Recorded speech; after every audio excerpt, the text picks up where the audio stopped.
Hi everyone, welcome to Rajesh kitchen and creations. ఈరోజు నేను boiled రా మ్యాంగోతో పెరుగు చట్నీ చేస్తున్నాను. అది ఎలా చేయాలని చూడండి. మేము రా మ్యాంగోను తీసుకొచ్చి దాన్ని బాయిల్ చేసి సాల్ట్ వాటర్లో ఒక బాటిల్లో వేసి పెట్టాలండి. అది 3-4 మంత్స్ స్టోర్ చేయొచ్చండి. ఇలా స్టోర్ చేయొచ్చు. ఒకటి బాయిల్డ్ రా మ్యాంగోని తీసుకోవాలండి. తీసుకొని దాన్ని మెల్లగా దాని తొక్కంతా తీయాలండి. అది తొక్కంతా తీసినాక దాన్ని మంచిగా మ్యాష్ చేయాలి. ఇప్పుడు చూడండి, అన్ని తొక్కలు గట్టిగా ఉంటుంది. 3-4 మంత్స్ స్టోర్ చేసుకోవచ్చు. తొక్కలంతా తీసినాక దాన్ని మంచిగా మ్యాష్ చేయాలండి.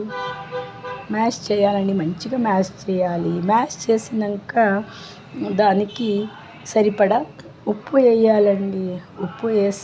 ఉప్పు వేసినాక కట్ చేసిన పచ్చిమిర్చిలు వేయాలి. దాని పచ్చిమిర్చిని మంచిగా నూరాలి. అది కారం అంతా పట్టుకుంటుంది. కొద్దిగా వాటర్ కూడా పోసుకోవాలండి. వాటర్ పోసుకొని మంచిగా కలపాలండి. మంచిగా కలిపి అదంతా మంచిగా లిక్విడ్ లాగా అయ్యేలాగా చూసుకోవాలండి. అది అయినాక మనము ఒక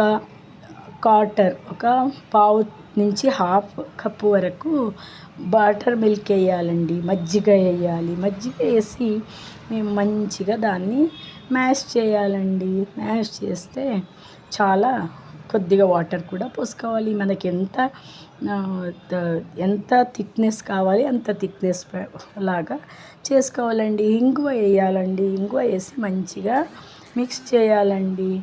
తర్వాత కడాయి పెట్టుకొని దానికి 1 టేబుల్ స్పూన్ ఆయిల్ వేసి, ఆయిల్ వేడిగా అయినాక 1 టీ స్పూన్ మినపప్పు, హాఫ్ టీ స్పూను ఆవాలు, 1 ఎండమిర్చి, అది బ్రౌన్ అయినాక ఎండమిర్చి, కరివేపాకు వేసి ఆ పోపుని దీనికి చట్నీకి వేయాలండి.